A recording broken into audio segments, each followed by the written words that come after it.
We are all psychic. We all have the capability of being psychic because we are spirits. Mediumship is the ability to communicate with energies that have passed on. Your psychic traits are going to help you with your mediumship. Two types of mediumship. There's mental, which is basically what I do, what a lot of mediums do, where they filter in the information, versus physical, where there's physical manifestations. Love doesn't die, so that connection is there. You can always be connected to your loved ones in spirit because of the continuity of love. When you practice mediumship, you have to understand yourself on a whole deeper level, because spirit will use your experiences to relay messages. Hello, welcome to Blossom Rise. Today I'm going to be talking about how to unlock your psychic potential for mediumship development and everything in between. So if you are returning, thank you, Blossoming Soul. Thank you, thank you, thank you. I know I did a poll recently where I asked what type of content next that you wanted to see,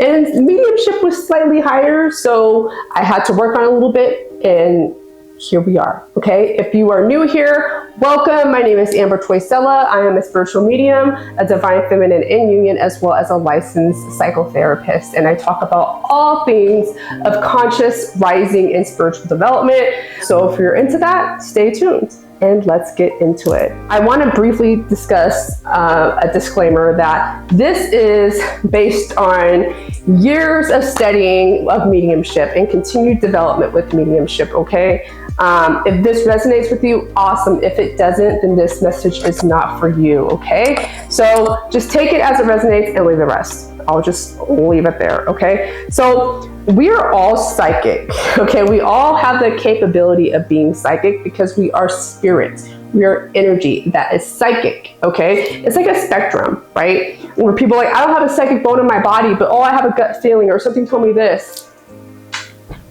It's not something. It's your higher self and or spirits, okay? So getting connected to that said energy, all right? We all have the potential, and they go by clairs, okay? So clairs is clear up, okay? So we think of vision, clairvoyance, that's clear seeing, right? Clairaudience, which is clear hearing, clairsentient, which is clear feeling, okay? Claircognizant, clear knowing, and then there's clairgustance. Don't be mad at me if I pronounce that wrong, but that's tasting. And then clairolfactory, I'm saying it incorrectly, but it's smelling. Okay, so the ability to smell and to taste using all of your senses basically, but in a psychic form. Okay, so you need to be able to understand which psychic trait you're best stronger in, because your psychic traits are going to help you with your mediumship abilities and development, if that makes sense. All right, the saying of all mediums are psychic, but not all psychics are mediums, and I will get into that a little bit more further away. Okay, so understanding mediumship and what it means. Okay, so when I would have sessions and people would pick mediumship, I asked them, okay, do you understand what that means? Because mediumship is the ability to communicate with energies that have passed on after the so-called change called death.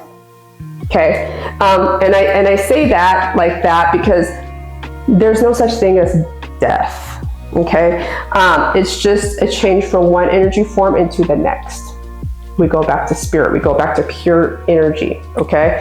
And so that's the difference. We use our psychic abilities, okay, to tune in to mediumship, okay, and how we communicate spirit's message to the sitter of who we are reading for, okay?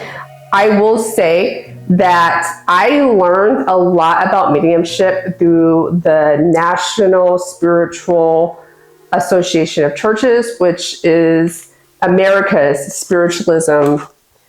Put this up here. It's probably backwards, and I apologize, but it's NSAC Spiritualist Manual. Okay, it's modern spiritualism, basically. This is kind of like if I were to teach or become a reverend, I can use this book for guidance. But there's so much in here. Like, spiritualism is considered a science, a philosophy, and a religion. okay? And I I initially came into spiritualism, and I studied with the Morris Pratt Institute, which is that at home, they send you all the material, because I wanted to become certified in mediumship. It just did not happen with being into grad school, and then it was just too much. So I did everything. I gave the evidential messages. I had my affidavits that you have to collect, and it got to the point of like creating a essay, and I couldn't, I was so burned out, so I didn't pursue that. But I have been continuing on with my education with mediumship. And it's so important that you choose a credible mentor or organization that will help you develop your spiritual abilities. Okay, so if you're ever looking for a mentor, okay, like myself or someone else, ask them where they received their training from. That's very important. Okay, I'm just gonna put that out there. It's so important.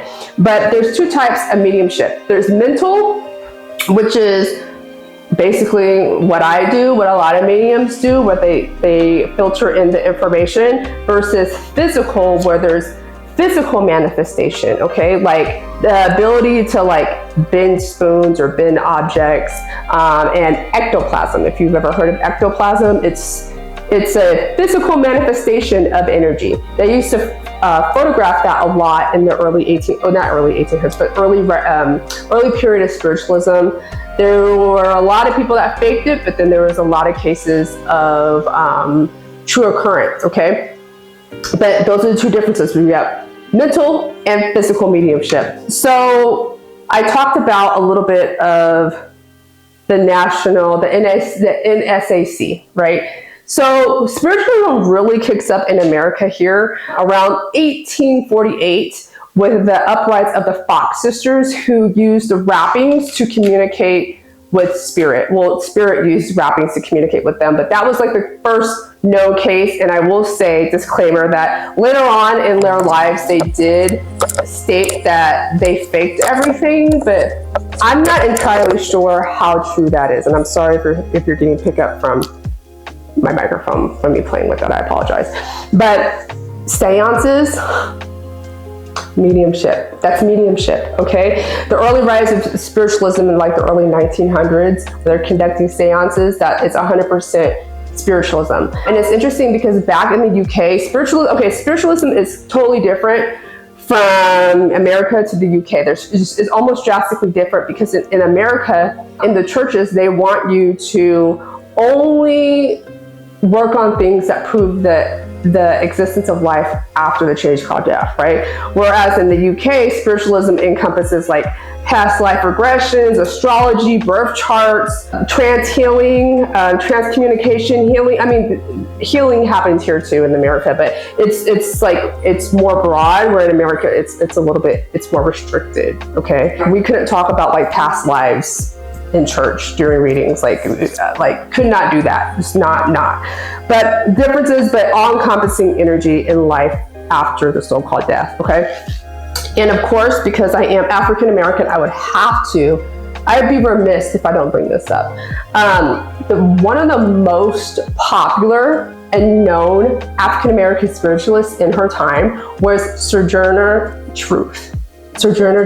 Okay, if you don't know who she is, you need to research her. But I had posted a video on my Instagram about her last year sometime, and I was surprised when I saw that, but I was also excited because you don't see a lot of people of color in spiritualism because of the spread of Christianity, and I'm not even going to get into that topic right now, but it was just so good to see her name pop up as one of the early pioneers of spiritualism in America.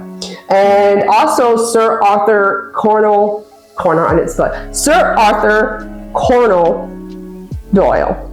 My speech is all over the place, I apologize. But yeah, so he also promoted and believed in spiritualism too in the early days. So it's amazing. So if you want to know more about that, search spiritualism and or modern spiritualism, and you'll find more information about that. Now, again, psychic and mediumship are connected. They have to be, all right? At one time in my life, I was told that mediumship is only for mediums. Like, you have to be born with it.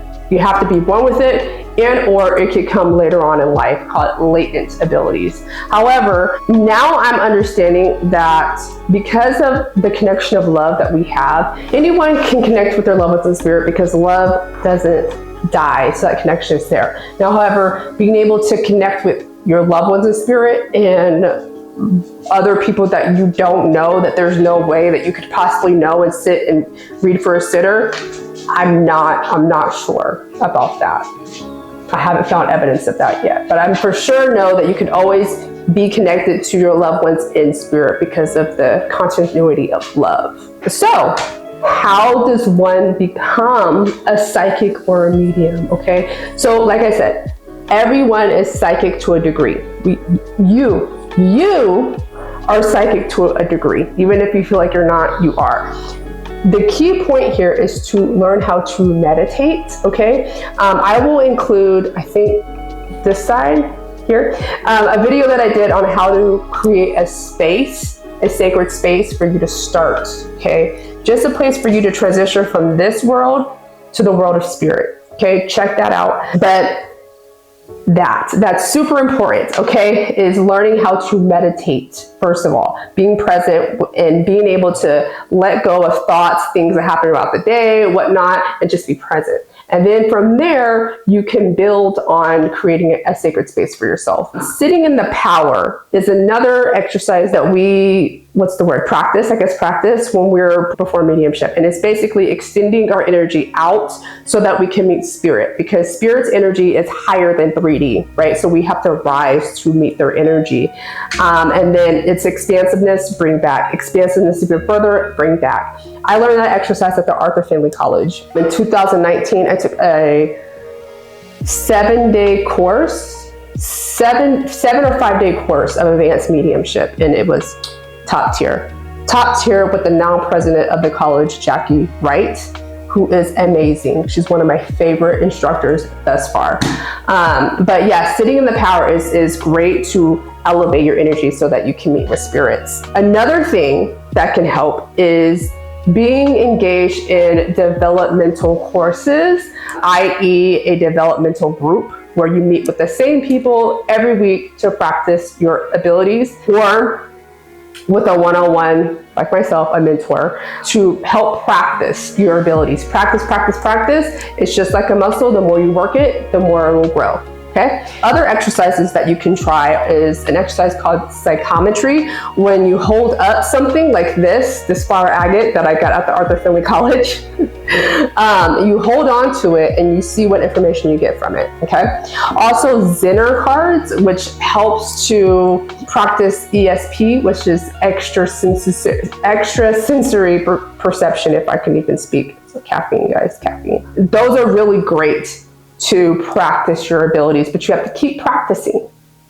Keep practicing is key. And also understanding, when you practice mediumship, you have to understand yourself on a whole deeper level, because spirit will use your experiences to relay messages, okay? Also with signs and symbols and what they may mean, because it's not up to you to know what the meaning is. You really have to just say what's coming through, but also they'll use it to connect. Like for instance, I had a reading once where I was able to bring in a grandmother, and I said something with the daughter, like the granddaughter. Like there's a connection here, and I couldn't quite figure it out. But it was, the granddaughter was named after the grandmother, her great grandmother. That was the connection, right? So it's like investigating more, okay? And challenging yourself with the no's. So I continue my development, okay? I just took a course with the Arthur Family College via Zoom. It was a 5-hour course. It was fantastic, about how to navigate through no's. Because once you trust yourself and trust your spirit team that's working with you to help you relay these messages, you don't have to worry about no's. Because it's like, okay, what did I misunderstand here to convey what you need to know, versus the sitter? Because oftentimes they don't know, and they'll come back and be like, oh, that makes sense now. Okay? Believing in yourself, believing in your abilities, confidence. I I myself will say that I struggle with that from time to time. I'm just being honest. I think that's natural. Every time I do a reading, I'm always anxious, but the anxiety has decreased over time. The more you practice again, the stronger you'll become, okay? Now, ethics and responsibilities. It is your responsibility to relay the right messages. Okay, it's not the sitter's fault. It's never ever spirit's fault. It's how you interpret the messages and being honest about these things. Okay, don't make things up. Stay in the power. All of that comes with practice though. But there are ethics and responsibilities, personal responsibilities when you work with mediumship and spirits that you have to take into consideration. Okay, there's a lot of people that they say that they work with spirit, but they're not of the light, or they don't do the necessary development that it takes to be a solid medium, okay? Development continues. Just like CEUs for my licensure, I have to continue doing trainings. I have to get that professional development. It's the same with mediumship as well, okay? Now, I already named the Arthur Findlay College, Morris Pratt Institute. I really recommend the Arthur Findlay College because it's on campus and you can do online. Morris Pratt Institute isn't like that. And the Arthur Findlay College is in the UK. So if you ever have the ability or the opportunities to go there, I highly recommend that you do that because life-changing, okay, completely, if you're able to. So, if you're here this long and you like what you saw, please give the video a thumbs up, okay? And subscribe, hit the bell button below so that you know all when I upload. I try to upload once a week. I'm working on being more consistent. So give me grace, please. But yeah, so if you want to hear any more videos about mediumship and psychic abilities, comment down below. Give me some ideas if you're interested in them. And I am available for readings and mentoring sessions. All right, so I will see you guys sooner than later. Actually, next week. Next week. Bye for now.